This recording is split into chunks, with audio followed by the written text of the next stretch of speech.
Welcome back, third graders. Today we're going to continue learning about early European exploration of North America.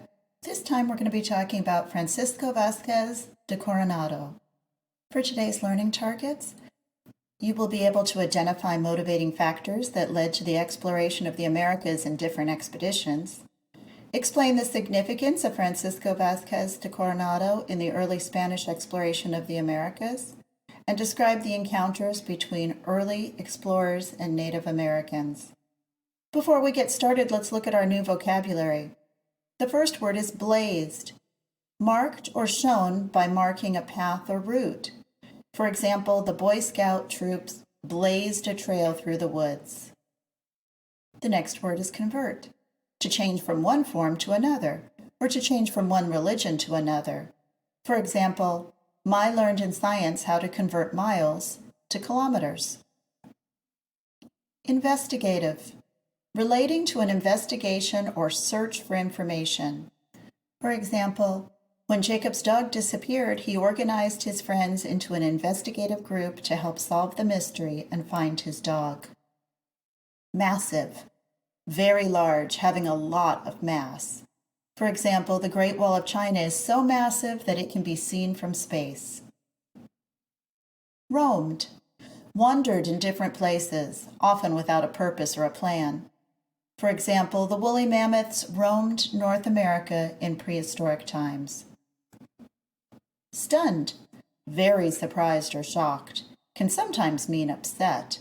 For example, Mario was stunned but very happy to see he got all the problems correct on his math test. Suspicious, without trust, causing questions or doubt. For example, Jack's dog is suspicious of strangers and barks loudly when she sees someone new. What do we know so far? What are some disastrous events that have taken place on the different expeditions so far? We know there's been lots of conflict with different native populations. There's been some deaths, and some people have mutinied or gone against their leaders. Keeping in mind that the goal of the Spanish was to conquer new lands, what have they conquered in their exploration so far? That's right, they've claimed a lot of land for Spain, and they explored many areas that Europeans had never seen before. They really haven't found very much of that gold they've been looking for. Today we're going to hear about a friar who traveled alongside two explorers of the Southwest. A friar is a man who is a member of the Christian religious group and who goes out into the world to teach others about his beliefs. Explorers often recruited priests and/or friars to come along with them on their expeditions. The Spanish believed that teaching the Native Americans about Christianity was helping them, but it was also a good way to gain control over them. Today you will hear about an explorer named Francisco Vázquez de Coronado. He and his crew trekked approximately 4,000 miles in the southern region of what is now the United States, searching for gold. End task. After listening to this lesson, you'll be asked to write an informative paragraph in which you tell the reader about Coronado's most important discoveries. You will not only tell the reader what he discovered, but also why you think those discoveries were important. For your note-taking, you're going to want to stop your listening frequently to take notes.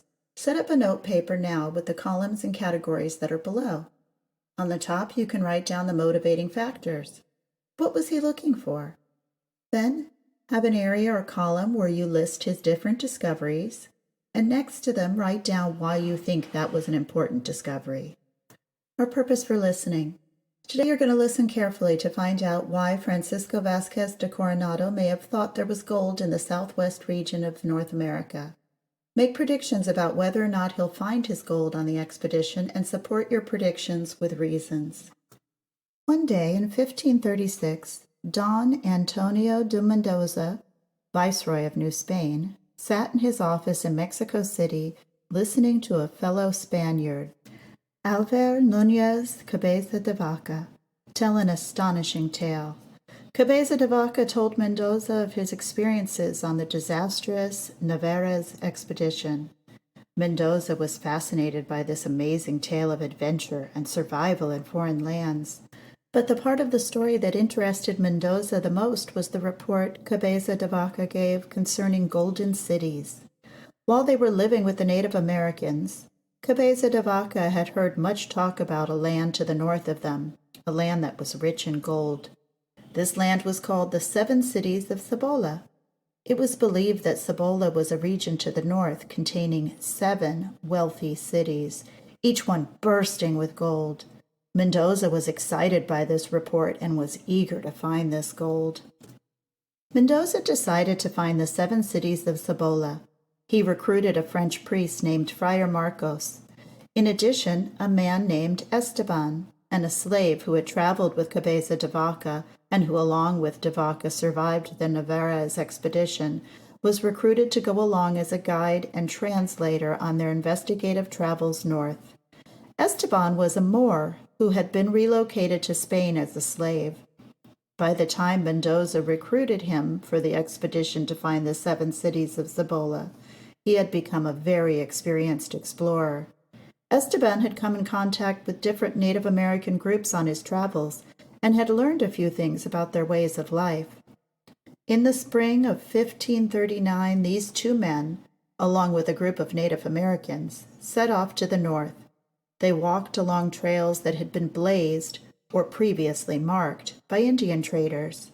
Because Esteban knew the land well and traveled at a much faster rate than Friar Marcos, and Friar Marcos wanted to preach Christianity to the Native Americans along the way, the 2 men decided to split up.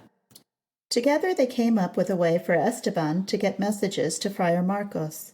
If Esteban found a good-sized city with some gold, he was supposed to send back a small cross, about the size of a hand.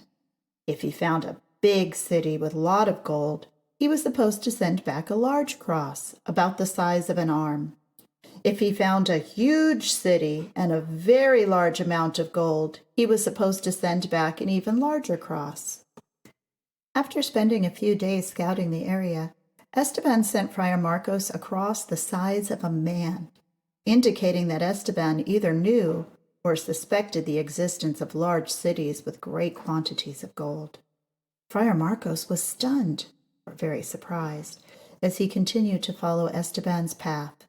Friar Marcos followed Esteban's footsteps for several days until messengers brought him disturbing news. The messengers told Friar Marcos that Esteban had been killed in a pueblo called Jahuica, which was thought to be one of the cities of Cibola. The area known as Jahuica is in present-day New Mexico. Esteban had presented himself to the Zuni of Jahuica as a great medicine man and healer. The village elders in the pueblo were suspicious of Esteban and killed him. When Friar Marcos heard that Esteban had been killed, he decided it wasn't safe to go into Jahuica, because if he were killed, no one would know about their discovery of gold. Friar Marcos went back to Mexico, with only having seen the town of Jahuica from a distance. He told the Spanish about their journey and about the large cross Esteban sent back, indicating the existence of large cities with great quantities of gold. The Spanish listened closely. They asked Friar Marcos if he had seen the golden cities of Cibola. Friar Marcos said he had. He told the Spaniards that Jahuica was bigger and richer than Tenochtitlan, capital of the Aztec Empire. Friar Marcos was so convinced of the truth behind Esteban's message of the large cross, Friar Marcos led the Spanish into believing he really had seen the city. When the Spaniards heard this, they believed that the city Esteban and Friar Marcos had seen might be El Dorado, the golden one they had heard about from many native people but had never been able to find. Soon, all the conquistadors in Mexico hoped for the chance to explore and conquer this land of wealth. In the end, Mendoza appointed a young man named Francisco Vasquez de Coronado to lead an expedition into Cibola. In February of 1540, Coronado assembled his expedition in the town of Compostilla in northern Mexico. Coronado wore bright, gilded armor. He recruited 337 Spanish soldiers, 220 of whom rode on horses. Also on the expedition were 700 Indian slaves who would serve the Spaniards and take care of large herds of sheep and cattle that would be marching with the men. There were also priests and a few women on this expedition.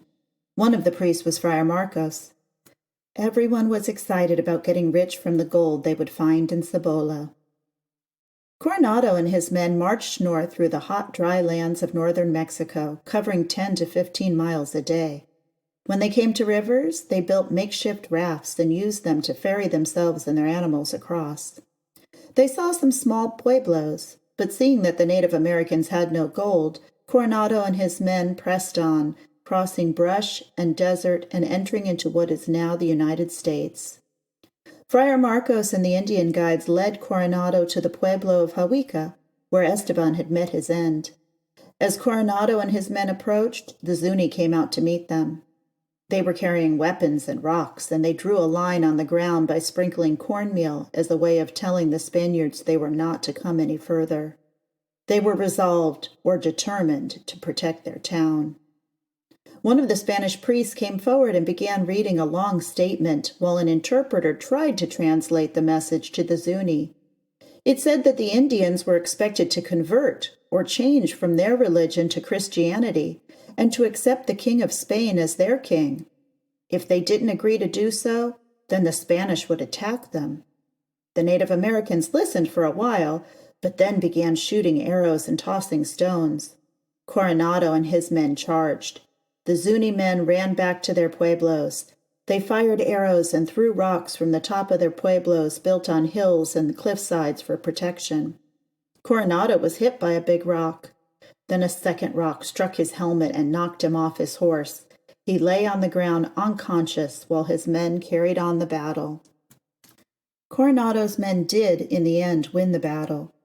They quickly discovered that Hawica was not a vast city on the same scale as Tenochtitlan. The Zuni lived in pueblos, multi-storied houses made out of stone and plaster. The Zuni people who lived there had no gold, no silver, no valuable jewels. The conquistadors were furious with Friar Marcos, and some thought he should be put to death for misleading them. What Esteban could have meant by sending back a large cross remains unclear. Regardless, Coronado did not give up hope. He sent men to explore the surrounding area. After all, there were supposed to be 7 cities in Cibola.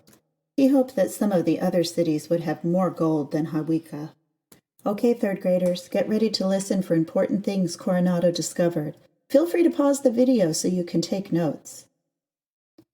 For the next few weeks, Coronado and his men continued to explore the region of Cibola. They found many pueblo villages, but no gold. Coronado decided to split his forces up. He sent scouting parties off in several different directions. One party traveled northwest through Hopi territory in what is now northern Arizona. They went on until they were stopped in their tracks by a massive canyon, more than a mile deep. These men from the Coronado expedition became the first known Europeans to see the Grand Canyon, which is now considered to be one of the 7 natural wonders of the world.